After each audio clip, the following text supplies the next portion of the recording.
Hallo und herzlich willkommen zu den Matrixern mit Jonathan und Niki und Flux.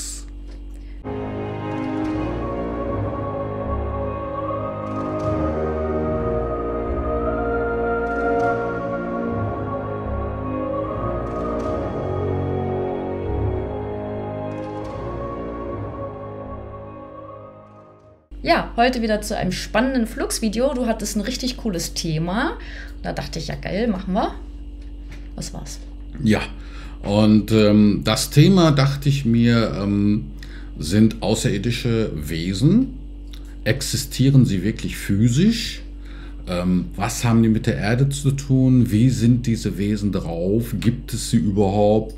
Und natürlich fanden wir interessant das Thema, weil viele reden immer über Außerirdische und viele denken sich dann immer, ja mein Gott, ihr redet dauernd über Außerirdische. Was denn für Außerirdische? Wie sehen die aus? Was sind das für welche? Und wie heißen die? Und wie, wo kommen die her? Wo kommen die her? Ja, all solche Dinge.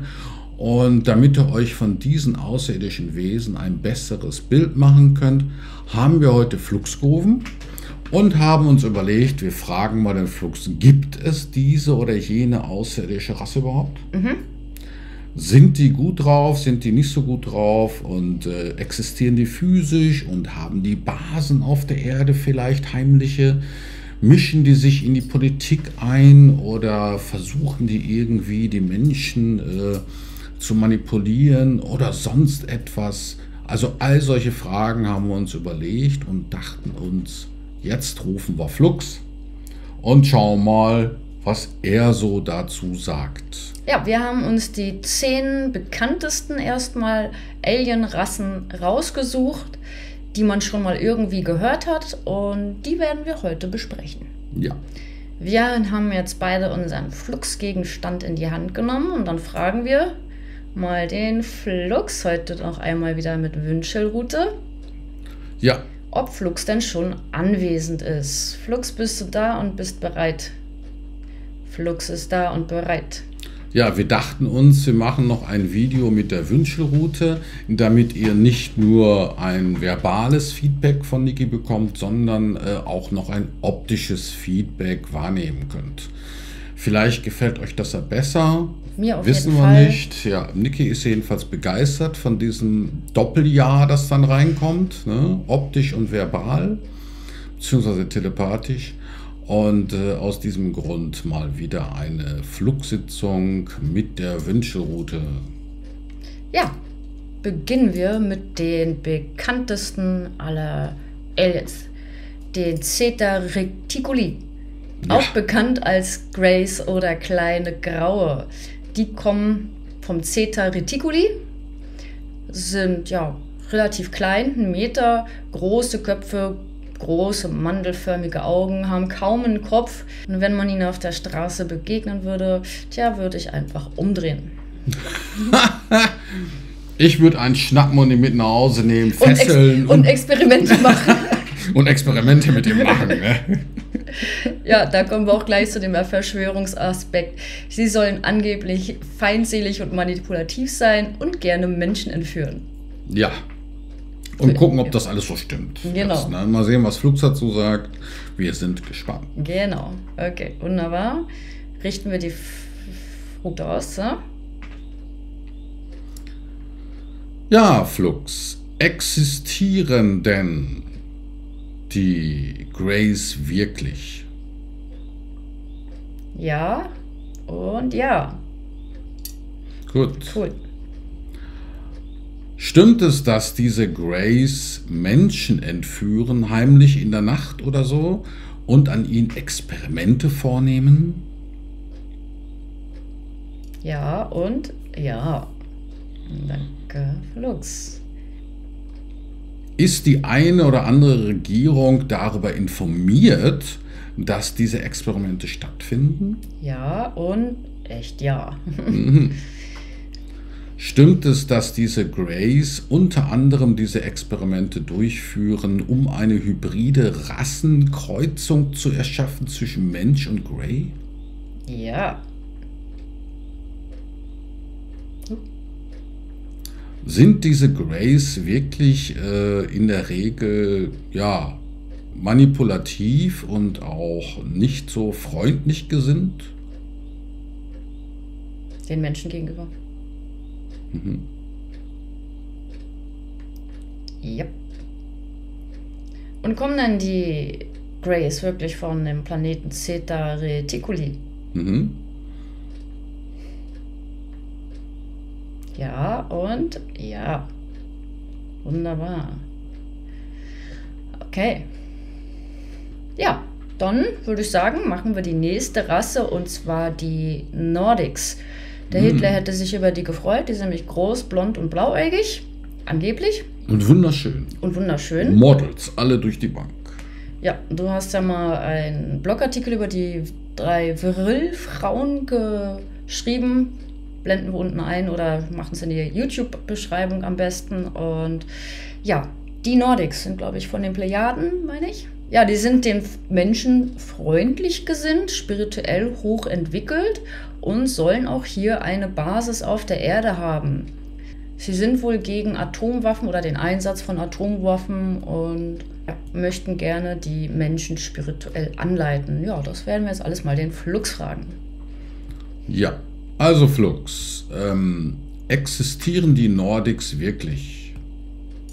Ja. Mhm. Und stimmen die Beschreibung über die Nordics, wie sie aussehen? Groß, blond, blauäugig? Also die meisten jedenfalls. Ich krieg ein Ja. Naja. Flux sagt ja. Okay. Super. Haben die Nordics tatsächlich eine Basis oder einen Stützpunkt auf der Erde? Und, na, ein fixes Ja. Okay, wunderbar. Sind die Nordics an der spirituellen Entwicklung der Menschheit interessiert? Oh ja. Okay, das ging schnell. Danke, Flux. Es gibt zum Beispiel eine Geschichte über einen Bill Myers aus der Schweiz, glaube ich.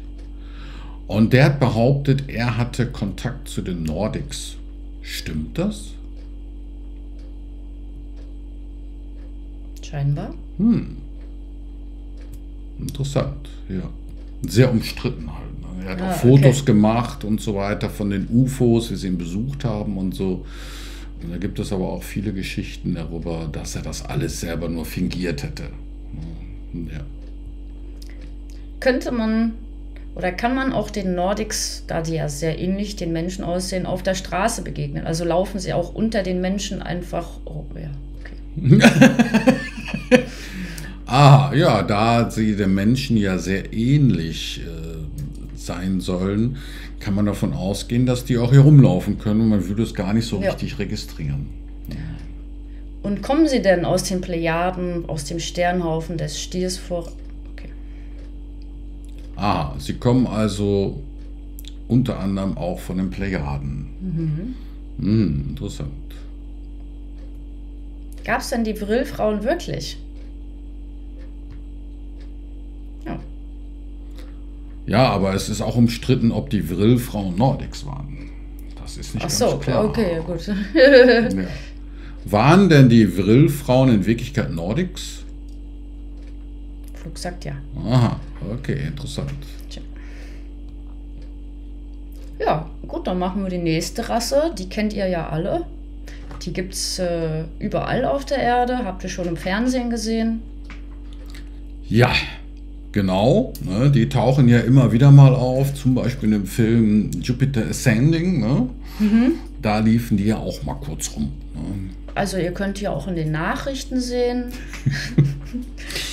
Ja, oder beim Bundestag oder wo auch immer. Oder wo auch immer. Ja, wir sprechen natürlich von den Reptiloiden, den Reptos. Ja. Ja, die sehen auch so aus, in Wahrheit, wenn sie nicht gerade eine Maske tragen, also Reptilien ähnlich, grüne Haut, schuppig oder bräunlich, sind auch manipulativ und den Menschen feindlich gesinnt und möchten natürlich gerne die Menschheit versklaven und den Planeten Erde mit seinen Rohstoffen ausbeuten. Das wird so gesagt über die Reptos. Mhm. Und sind natürlich tatsächlich viel ich würde sagen, in der Politik vertreten, aber eher in den Politikern. Also. Ja, richtig. Da schauen wir, ob das alles stimmt, weil die Reptos sind natürlich auch sehr umstritten. Und man weiß nicht so recht, ob da wirklich was dran ist. Manche sagen, das ist alles Quatsch mit den Reptos. Andere wiederum sagen, doch, die gibt es. Und da schauen wir, was Flux dazu sagt.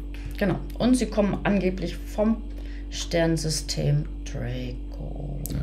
Okay. Gut. Ja, Flux. Gibt es die Reptiloiden wirklich? Ja, okay. Mhm. Und planen die Reptiloiden irgendwie sukzessive die Erde zu übernehmen? Ja. Haben die keine eigenen Planeten? Die haben Ja. doch genug, die haben Raumschiffe, die haben Planeten, alles. Ja, aber die Erde ist halt cool. Ja, warum China. auch immer. Ja. Stimmt es, dass die Reptiloiden manipulativ sind und gelegentlich sogar Menschenfleisch essen? Yep. Mhm, okay. Gibt es denn auch nette Reptiloiden, die den Menschen gegenüber freundlich gesinnt sind? Ja, Oh, gibt es auch. Ja, gut zu wissen. wunderbar, ja. Nicht alle wollen dich essen. Interessant wäre jetzt zu wissen, wie hoch ist die Quote, dass man mal einen netten Reptiloiden kriegt.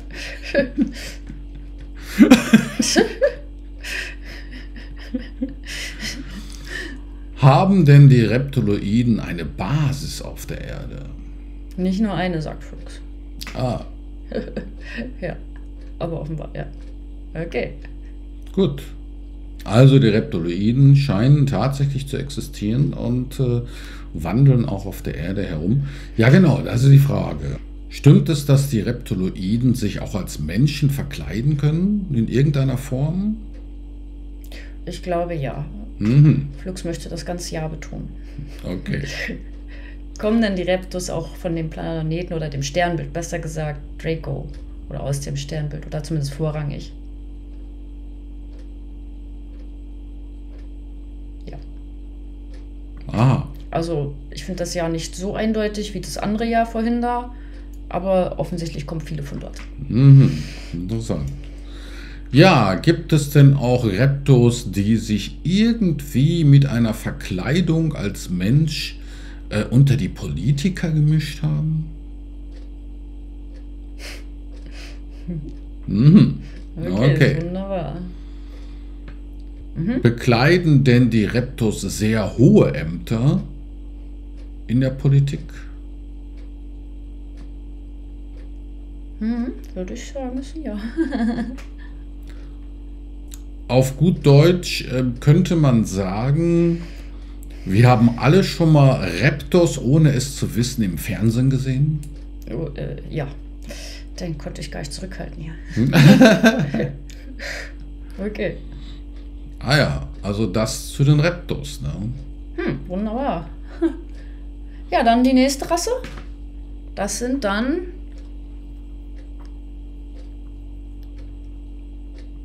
Die Sirianer. die Sirianer. Okay. Ja, sollen auch spirituell sehr hoch entwickelt sein. Eine uralte, sehr weise Zivilisation. Aus dem Sternbild Sirius. Klar, Sirius besteht aber allerdings aus 3 Sonnen, nicht wenn man sagt 2 Sonnen. A, B und C mit seinen, was weiß ich, wie vielen Planeten um jede Sonne. Also es ist eigentlich ein großes Sternsystem. Wenn du sagst, du bist ein Sirianer, heißt es nicht, dass da nur ein Planet ist, wo Sirianer rumlaufen, sondern es gibt eine Vielzahl sirianischer Rassen, so sage ich es mal, würde ich sagen. Ja, es wird behauptet, dass sie auch eine Basis auf der Erde haben und die menschliche Geschichte beeinflusst hätten. Oder historische Ereignisse. Mhm. Gut. Ja, Flux. Flux. Existieren wirklich Sirianer?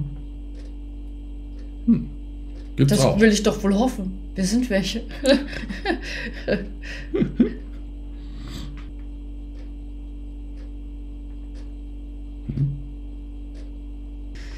Waren die Sirianer beteiligt am Pyramidenbau?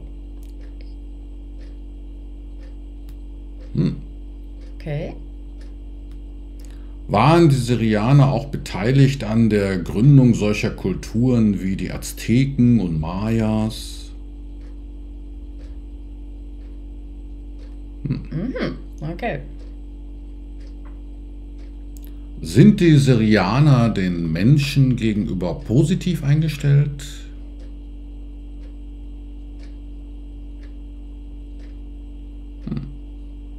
Okay. Cool.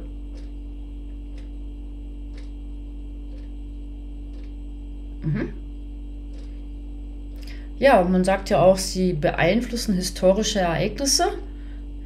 Ist das so korrekt?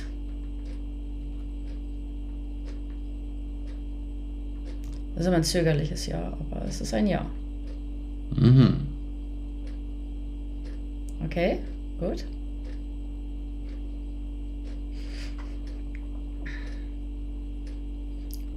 Ja, also die Syrianer existieren, kommen tatsächlich vom Sirius-System. Ja. Gut. Die nächsten, klar, die kennt man auch. Die Arcturianer. Ja, das sind doch die sich mal, die so blau sind, ne? Die sollen, glaube ich, blau sein. Das waren doch die sich mal Hypnagoge bei uns vorgestellt haben und gesagt haben, hallo, wir sind die Arcturianer. Ach ja, stimmt, hast recht. Ja. Okay, ja.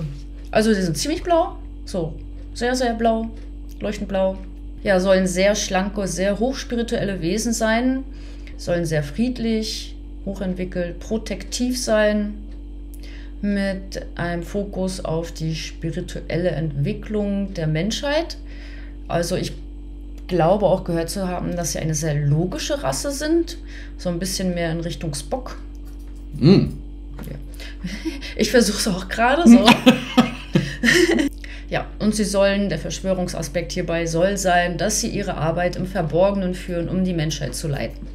Also, ja, schauen wir uns mal an, was Flux dazu zu sagen hat. Und wo kommen die überhaupt her? Ja. Aus dem Sternensystem Arcturus im Sternbild der Bärenhüter. Oh. Gut. Ja, Flux, existieren die Arcturianer wirklich? Ja, okay. Und kommen sie dann auch von Arcturus aus dem Sternbild der Bärenhüter? Die Arcturianer. Okay. Okay. Dankeschön. Next. Stimmt es, dass die Arcturianer eine sehr auf Logik basierende Rasse sind? Ja. Oh, okay. Ja. Und sind die Arcturianer wirklich so blau? Von der Hautfarbe her? Ja, nicht vom Alkoholstatus. Aber Flux sagt ja. Die sind völlig blau, die Arcturianer. Sind sie denn spirituell hochentwickelt, die Arcturianer? Und wollen die Menschheit spirituell leiten? Oder ihnen helfen oder wie auch immer? Ja, offensichtlich. Okay. Sind sie, würde es mich interessiert, ob sie auch technologisch hochentwickelt sind, die Arcturianer. Also deutlich weiter als wir.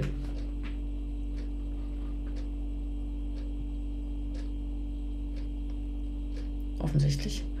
Okay. Okay. Ja, spannend zu den Arcturianern. Okay. Ja, gehen wir zur nächsten Rasse über. Okay, von denen habe ich noch nicht so viel gehört, aber... Ja, ich habe schon davon gehört, aber deren Existenz ist noch nicht so ganz geklärt, ob die wirklich existieren. Und zwar die sogenannten Avianer. Die blauen Vogelwesen. Ja, die sollen bis zu 2,40 Meter groß sein und blaue Federn haben und humanoide Züge haben. Ja, sie sollen angeblich Teil der Sphäre-Allianz sein oder aus unbekannten Systemen. Man weiß es nicht. Sie werden als wohlwollende Wesen beschrieben und sie wollen wohl bei der Offenlegung helfen wenn es darum geht, Aliens existieren. Ja, es wird behauptet, dass sie Teil eines Weltraumprogramms sind, das gegen eine geheime Weltregierung kämpft. Und ja, auch Corey Goode hat von diesem blauen Vogelwesen berichtet und von einer Konferenz im Weltall. Tja, das sind so die Infos, die wir jetzt rausgesammelt haben. Und dann fragen wir mal Flux, was davon so stimmt. Ja, auch sehr umstritten das Thema, gerade weil es mit Corey Goode in Zusammenhang steht. Da weiß man noch nicht so recht, was der da alles erzählt und ob das alles so zutrifft. Blaue Avianer, mal schauen, was Flux dazu sagt. Ja. Okay. Flux, existieren die blauen Avianer wirklich?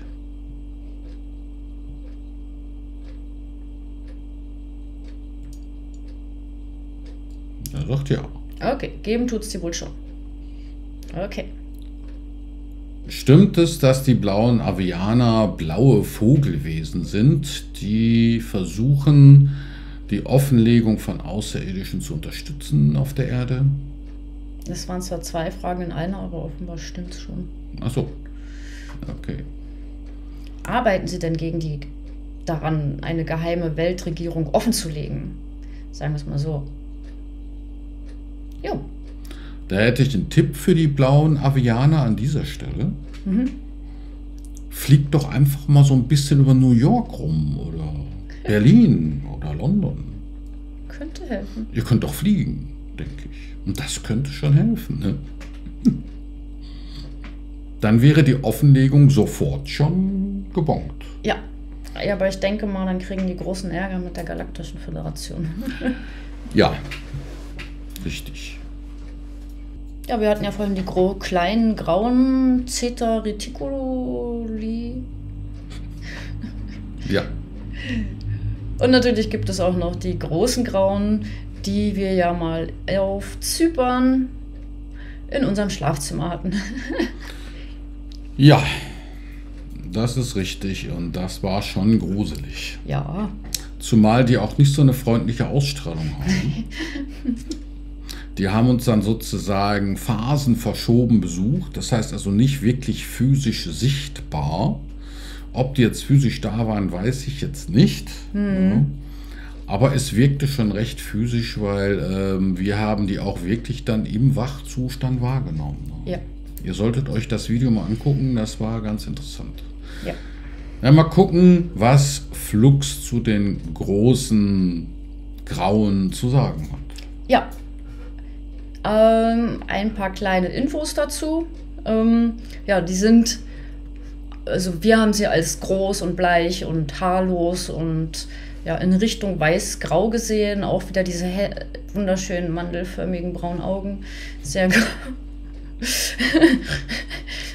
Sind sie nicht schwarz, die Augen? Ja, schwarzbraun, ja. Waren schon ziemlich duster. Genau, sie sind eigentlich sehr egozentrisch orientiert, feindselig und desinteressiert an den Menschen. Ich würde sagen, da sie in einem Labor standen, als wir sie gesehen hatten und die ihre kleinen Gadgets dabei hatten, sind sie auch an Experimenten mit Menschen interessiert oder ich weiß nicht, was genau deren Plan ist. Jedenfalls sind sie nicht nur zum Gucken da. War jetzt so unser Eindruck, würde ich sagen.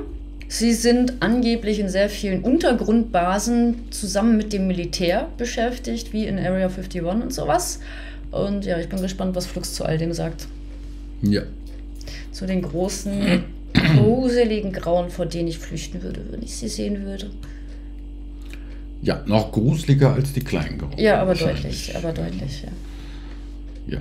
Also, Flux, würdest du sagen, die großen Grauen, existieren sie wirklich? Ja. Was sagt die Wünschelrute? Ja, sie versucht's noch. Ah ja, jetzt ja. Okay. Gut, danke. Sehr gut. Sind die großen Grauen auch an Experimenten mit Menschen beteiligt? Ich kriege ein Ja.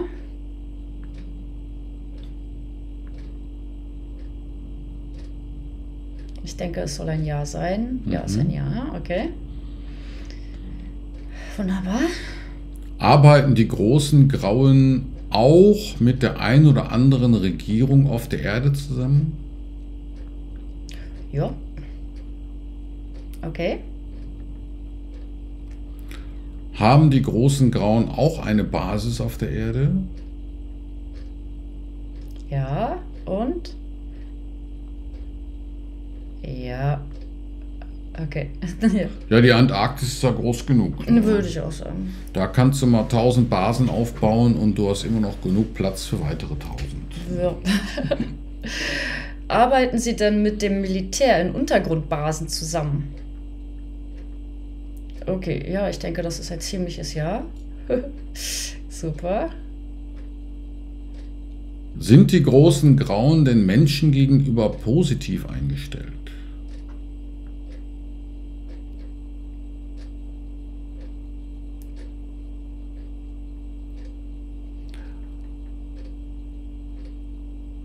Das drückt irgendwie nach außen.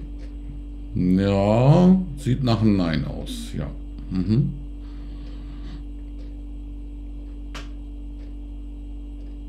Ihr seht, Flux ist eher so der Positive. Er sagt lieber Ja als Nein. Nein dauert länger. Nein ist schwerer. Danke, Flux. Okay. Ja, die nächste außerirdische Rasse sind oder sollen die Insektoiden sein, zu denen auch die Mantis gehören. Ja. Ja? Also die sehen aus wie riesengroße Heuschrecken, könnte man Ja. fast sagen, so ein bisschen. Ne? Genau. Ja, ich weiß zwar nicht, wie die mit ihren komischen Ja, nee. Ärmchen Raumschiffe bauen konnten, aber die sollen ja auch telekinetisch ziemlich begabt sein. Okay. Ja, die Insektoiden. Was sagt Flux zu den Insektoiden? Existieren sie wirklich? Flux sagt Ja. Wunderbar. Wenn man von den Antikern spricht, sind damit die Insektoiden gemeint? Und da ist Flux ziemlich schnell mit seinem Nein. Ja gut, sind denn die Insektoiden den Menschen gegenüber positiv eingestellt? Ach doch, Ja, hätte ich jetzt gar nicht gedacht. ich schon. Ja. Aber, wer weiß. Man sagt, dass die Insektoiden in der Lage sind, sich zu teleportieren. Stimmt das? Einige zumindest. Ja, aber.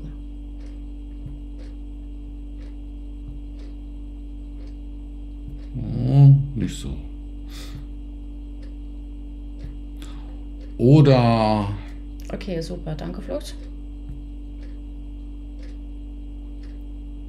Oder besitzen sie Technologie, mit der sie vielleicht sich von einem Ort zum anderen teleportieren könnten? Da kriege ich mir ein Ja. Okay. Ja, interessant. Okay, super. Mhm. Und sehen die dann wirklich so aus, wie man sie, wie so große grüne Heuschrecken irgendwie? Oh, okay. Mhm. Ja. Okay. Die nächste außerirdische Rasse wären die Anunnaki. Anunnaki. Da gibt es ja auch die dollsten Geschichten darüber, ne? Dass die Anunnaki den menschlichen Körper genetisch hergestellt hätten. Also die hätten die Affen und die Höhlenmenschen aus den Höhlen und Bäumen geholt und haben daraus eine Kreuzung mit sich selbst gemacht und haben so den Menschen erschaffen, damit sie Minenarbeiter heranzüchten konnten, um eben ja, ihren Raubbau auf der Erde voranzutreiben. Vor allen Dingen Gold, glaube ich, war das, ne? Ja, primär Goldminen zu bauen und dann eben diese gezüchtete Rasse, die wir jetzt sind, als Überbleibsel könnte man sagen, ne? Als Nachfahren, um da ihr Gold abzubauen und andere Rohstoffe. Ne? Ja. Und da wäre mal interessant zu fragen, ob es diese Anunnakis wirklich gegeben hat. Okay. So, Flux. Ja, Flux. Hat es die Anunnakis wirklich gegeben?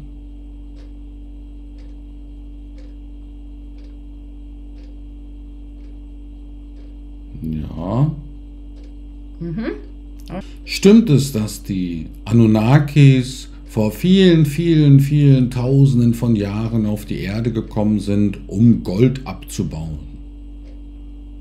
Ich kriege ein Ja. Ja, okay. Und stimmt es, dass die Anunnaki die Menschen bzw. die menschlichen Körper erschaffen haben bzw. konstruiert haben durch Genmanipulation und DNA-Kreuzung? Oh, okay, ja. Okay. Ist die Geschichte von Adam und Eva ein Zeugnis der Schöpfung dieser Menschen?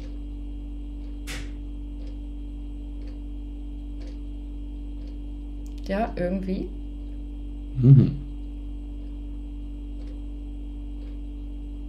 Ist symbolisch auf jeden Fall. Ja, die Frage ist, ob es wirklich so gewesen ist, dass Adam und Eva wirklich die ersten beiden Prototypen der Anunnakis waren, um eben ja, den Menschen zu erschaffen, den menschlichen Körper. Nee, dann wohl nicht. Und das nicht. Aha, okay. Existieren denn die Anunnakis noch heute? Ja. Okay.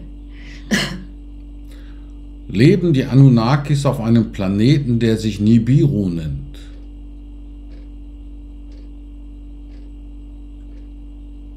Nein. Nein. Okay. Flug sagt nein. Nein. Okay. Gibt es dann auf der Erde noch Anunnaki?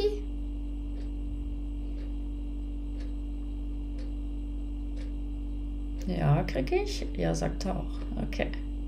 So. So. Geil. Sitzt einer von den Anunnakis zufällig im Keller vom Vatikan? Nein, sagt er. Nein. Okay. Weil die horten ja auch so viel Gold. Ja, ja, klar. Also, er sitzt wahrscheinlich nur nicht buchstäblich im Keller. Okay, ja, cool. Ja, als letzter in unserer geselligen IT-Runde Die Andromedaner. schauen wir doch mal die Andromedaner. Tja, die sollen dafür verantwortlich sein, dass die Erde jetzt einen Mond hat. Eine Raumstation Mond. Ja, soll auch eine sehr logische Rasse, meine ich, sein. Und das wollen wir jetzt mal hinterfragen, ob das alles so stimmt. Ne? Ja. Was Flux dazu sagt. Da bin ich jetzt auch gespannt. So, wo sind die? So, jetzt sind sie im Bild. Ja, Flux, existieren die Andromedaner wirklich? Da sagt er ja. Okay. Ja. Okay, wunderbar. Sind die Andromedaner den Menschen gegenüber freundlich gesinnt?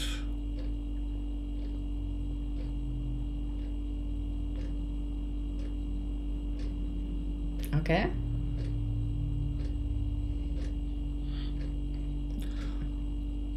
Stimmt es, dass die Andromedaner den Mond erschaffen bzw. gebaut haben und zusätzlich ihn in der Erdumlaufbahn platzierten?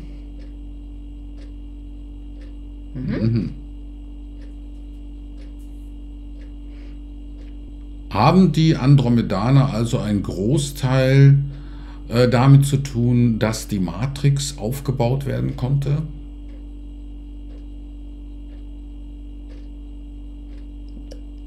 Also ich krieg einen nicht im eigentlichen Sinne. Ja, das nicht so. Die haben es einfach nur gebaut. Oder Und hier abgestellt, ja. Und dann wurde es, glaube ich, irgendwie... seht zu, was er damit macht. Oder wie? Genau, übernommen. Mhm. Für die ist das ja, glaube ich, schon so ein altes Ding. Das ist ja alte Technologie praktisch. Ja. Von daher, vielleicht war das jetzt so ein Auslaufmodell oder so, der Todessternmond oder so. Ja. Nun gut, und stimmt es, dass die Andromedaner ein sehr logisches Volk sind, also mehr auf Logik gründen als vielleicht auf Emotionen? Ja, Mhm. Außer eine Spock-Rasse vielleicht. so eine Spock-Rasse, ja. Sind sie dann technologisch hochentwickelt, also deutlich, deutlich weiter als wir oder keine Ahnung, ja, okay. Ja. Ah ja, die Andromedaner. Nun gut. Ja, es gibt noch viele weitere Rassen, wie die Urma und wie sie alle heißen. Aber vielleicht machen wir irgendwann mal noch ein weiteres über die ganzen anderen Rassen. Jedenfalls die spannendsten haben wir jetzt schon mal abgedeckt. Frank, eigentlich hätten wir über deine Rasse auch noch was fragen sollen. Das ist schon richtig. Ja, Frank guckt gerade so wie und ich werde nicht erwähnt. Frechheit. Na gut, Frank, dich erwähnen wir jetzt noch. Ja gut, eine Zugabe Eine für Frank, weil er sich jetzt gerade beschwert hat. Nein, er schläft ganz friedlich. Ja, existiert auch eine außerirdische Rasse namens Urma, die riesengroße Katzen sind, die auf 2 Beinen laufen? Ja. Ist diese Urma-Rasse den Menschen gegenüber freundlich gestimmt? Aha.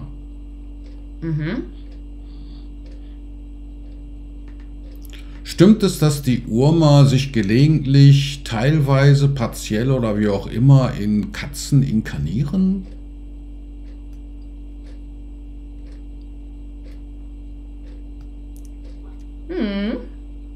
Cool. Ja.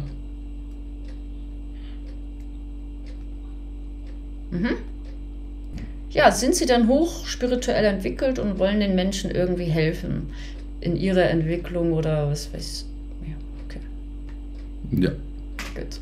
funktioniert. Ja, was man häufiger hört, ist, dass die Katzenwesen oder die Urma, gibt da ja auch verschiedene Katzenwesenrassen, dass die von der Galaktischen Föderation oder von der Erde irgendwie verfolgt oder nicht so gern gesehen werden. Jedenfalls, dass sie versuchen, dass die Katzenwesen hier verschwinden, weil sie zu viel helfen wollen und sich einfach nicht reinreden lassen in ihre Politik der spirituellen Entwicklung für die Menschheit und so. Da würde mich jetzt interessieren, ob die versuchen, die Katzenwesen zu vertreiben von der Erde.